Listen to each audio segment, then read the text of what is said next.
Alors en 2017, déjà 86% des plus grands sites web utilisaient des outils pour analyser le comportement des visiteurs.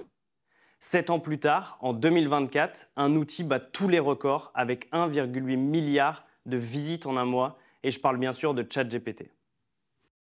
Alors je vous ai parlé d'analyse des comportements des utilisateurs sur un site web, mais on appelle ça régulièrement la Web Analyst. En fait, ça permet aussi d'améliorer les expériences des utilisateurs en ligne, optimiser leur campagne, marketing, bref, tout rendre plus efficace. Mais aujourd'hui, les Web Analystes comme moi font face à des défis croissants. Les algorithmes sont de plus en plus complexes. Le sujet de la vie privée, comme vous le savez tous, est de plus en plus central et c'est normal. Et avec les bloqueurs de pub ou même les VPN, c'est encore plus compliqué de collecter des données sur les utilisateurs. Alors justement, elle aide à automatiser toutes les tâches techniques pour justement permettre à nous, en tant que web analyste, de se concentrer sur des missions beaucoup plus stratégiques. Alors les modèles de langage ou LLM, qu'est-ce que c'est ?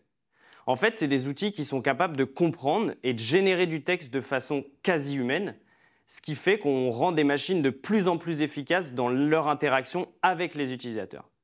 Et croyez-moi, les LLM ont gagné en popularité récemment. Dans mon mémoire, je me suis penché sur une question.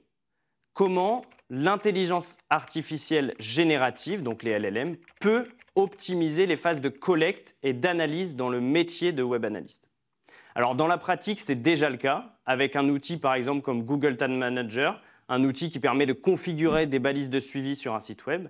Par exemple, ChatGPT peut générer automatiquement du code pour configurer des balises et justement cibler précisément des éléments de la page, que ce soit des classes CSS ou du JavaScript. Ça peut aussi corriger des erreurs de code, créer des filtres complexes comme des expressions régulières. Et en fait, ça rend les tâches plus rapides et accessibles même sans trop d'expertise. Mais ces outils, forcément, ont aussi certaines limites. Alors déjà, ils ne travaillent qu'avec les données qu'ils ont. Donc parfois, elles ne sont pas forcément à jour. C'est le premier problème. Le deuxième, c'est qu'ils peuvent se tromper et produire des réponses incorrectes, ce qu'on appelle hallucination.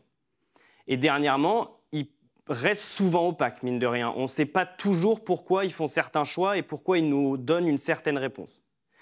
Pour aller plus loin, dans mon mémoire, j'ai comparé 5 modèles de LLM pour évaluer justement leur performance dans les phases de collecte et d'analyse de données en web analyse. Alors comme vous l'attendez tous, ChatGPT 4 s'est démarqué, plus précis et avec des réponses beaucoup plus adaptées. Les autres modèles, ils ont aussi présenté des résultats intéressants, mais avec des lacunes fonctionnelles dans ce milieu-là. Finalement, j'ai aussi décidé de réaliser des entretiens avec 6 web analystes et il faut se dire que la plupart perçoivent les LLM comme des outils puissants pour automatiser les tâches et minimiser les erreurs. Mais ils insistent, l'intervention humaine reste essentielle pour garantir des résultats fiables et contextualisés. Mais demain, finalement, l'IA dans la web analyse, ça ressemblera à quoi ? Alors on peut imaginer que ces IA elles soient directement intégrées dans les outils comme Google Tag Manager ou Google Analytics. Alors forcément, ça serait une révolution puisque ça pourrait transformer la manière dont on collecte et on analyse les données en automatisant justement des tâches complexes et du coup ça améliorerait notre efficacité. Une autre voie prometteuse que j'ai vue dans mon mémoire, c'est le développement d'IA interne basé sur la technologie de RAG, donc recherche augmentée par génération. Ça pourrait en fait centraliser toutes les données d'une entreprise, les rendre accessibles et faciliter la prise de décision stratégique. Par exemple, pour l'analyse de données dans des contextes très spécifiques, comme les opérations commerciales, ça nous permettrait à nous d'interroger l'IA sur des modèles internes entraînés par le modèle. Alors, en conclusion, qu'est-ce qu'on a ? Les LLM, ils ont un potentiel exceptionnel pour optimiser le travail de web analyst. Mais on n'en est encore qu'au début. Pour l'instant, il faut encore une supervision humaine, comme on l'a vu dans les entretiens, et ajuster des réponses pour compenser les limites actuelles de l'IA générative.